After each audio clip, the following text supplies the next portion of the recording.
네, 중앙일보와 한국일보로 살펴보는 한 주간의 한인 뉴스입니다. 먼저 한국일보부터 살펴보겠습니다. 퀸즈의 주택 매매 가격이 사상 최고치를 기록했습니다. 부동산 전문업체 더글라스 엘리먼이 발표한 뉴욕시 주택 매매 보고서에 따르면 퀸즈 지역의 3분기 주택 중간 매매 가격은 지난해보다 10.7% 상승한 49만 9천 달러로 조사됐습니다. 이 가격은 2007년에 45만 5천 달러보다 10% 높은 수치로 9년 만에 역대 최고치입니다. 부동산 전문가들은 퀸즈의 주택가격 상승세에 대해 뉴욕시 고용시장이 빠르게 회복되면서 주택 공급이 수요를 따라잡지 못하고 있고 내놓는 매물도 충분치 않아 가격이 오르고 있다고 진단했습니다. 그리고 이 같은 상승세는 당분간 지속될 것이라고 전망했습니다. 뉴욕 일원에서 영업 중인 한인은행들의 지난 1년간 SBA론 대출 실적이 16% 이상 증가한 것으로 나타났습니다. 본부가 SBA론의 자료를 분석한 결과 지난 회계연도보다 16.6% 늘고 대출 건수도 7.3% 늘었다고 밝혔습니다. 그리고 뉴뱅크와 뱅크 오브 호프, 뉴밀레니엄, 우리 등의 은행은 SBA 뉴욕 디스트릭트 전체 10위권에도 들었습니다. 그중 뉴뱅크는 전체 대출 실적의 절반에 가까운 대출액을 혼자 달성했습니다. 이외에도 BBCN과 윌셔은행의 합병으로 탄생한 뱅크 오브 호프는 지난 대출액이 회계연도보다 93% 증가하며 큰 성장을 보였습니다. 현행 국적법상 미국에서 출생했더라도 부모 중 한 명이 한국인이면 선천적 복수 국적자가 됩니다. 그런데 한국에 거주할 의향이 없고 병역 기피 목적도 없는 사람이 국적 이탈의 자유를 심각하게 제한받는다며 선천적 복수 국적 제도에 대한 헌법 소원이 제기됐습니다. 이중 국적을 통한 병역 기피를 막기 위해 2005년 홍준표 당시 한나라당 의원이 대표 발의해 만들어진 법안은 현실적으로 재외동포 2세들과 같은 선의의 피해자들을 양산하고 있는 겁니다. 이 조항은 만 38세가 되기 전까지는 한국 국적을 포기할 수 없고 한국에서 3개월 이상 체류했다면 병역 의무가 부과되는 것입니다. 선천적 복수 국적 제도로 미국 공직 진출과 미군 복무 시 불이익을 받는 사례가 발생해 개선을 요구하는 목소리가 커지고 있는 요즘. 이번 헌법 소원 제기는 지금까지 5번째로 결과가 더욱 주목되고 있습니다. 뉴욕주 규정에 따르면 지난 10월 3일 이후 네일살롱 오픈을 위해서는 주정부의 규정을 충족하는 환기시설을 설치해야만 했지만 이번 주부터는 환기시설을 설치하지 않아도 비즈니스 라이센스를 발급받을 수 있게 됐습니다. 하지만 이 같은 유예 조치가 얼마나 오래 지속될지에 대해서는 불확실한 상황입니다.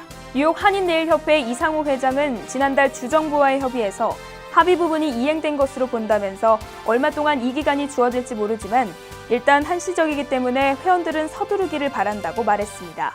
네일살롱 환기시설 설치 규정 자체가 유예된 게 아니기 때문에 만약 주정부 요원들의 단속이 나온다면 처벌 가능성도 배제할 수 없다고 전문가들은 분석했습니다.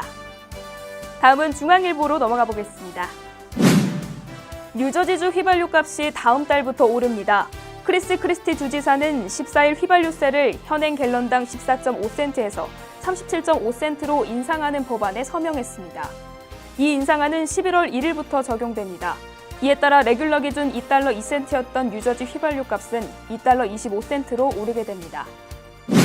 뉴저지주 공문서에 아시안 비하 의미가 담긴 용어인 오리엔탈 사용을 금지하는 법안이 추진되고 있습니다.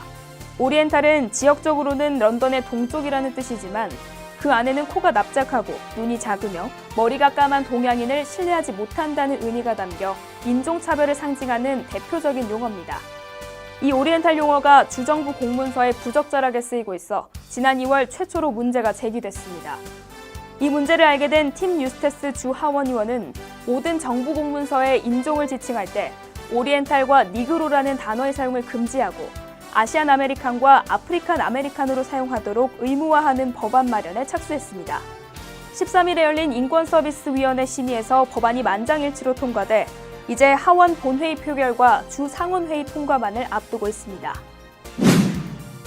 전교생 중 한인 학생들이 20% 이상 재학 중인 뉴저지주 데마레스트 고등학교에서 같은 학교의 스쿨버스가 추돌하는 사고가 발생했습니다. 10학년 대상 데이캠프를 위해 운영된 4대의 스쿨버스 중 2대가 추돌한 것입니다. 이 사고로 인해 버스에 타고 있던 학생 80명 중 60명이 다쳤습니다. 부상자는 모두 경상이며 대부분 머리와 목 등에 고통을 호소했다고 경찰은 전했습니다. 현재 다친 학생들은 모두 퇴원한 상태이며 사고 원인은 버스가 갑자기 멈췄거나 속도를 줄인 것을 따라오던 버스가 미처 보지 못해 들이받은 것으로 추정하고 있습니다. 내년도 사회보장연금과 저소득층 생계보조비가 사실상 동결될 것으로 보입니다. 미 경제연구소 AIER과 언론들의 분석을 따르면 2017년도 사회보장연금과 SSI 지급액 결정을 위한 생계비 조정치 인상률은 0.2%에서 0.5%에 그칠 전망입니다. 연금으로 보면 개인은 최대 1,348달러까지, 부부는 2,223달러까지 인상폭이 미미할 것으로 예상됩니다.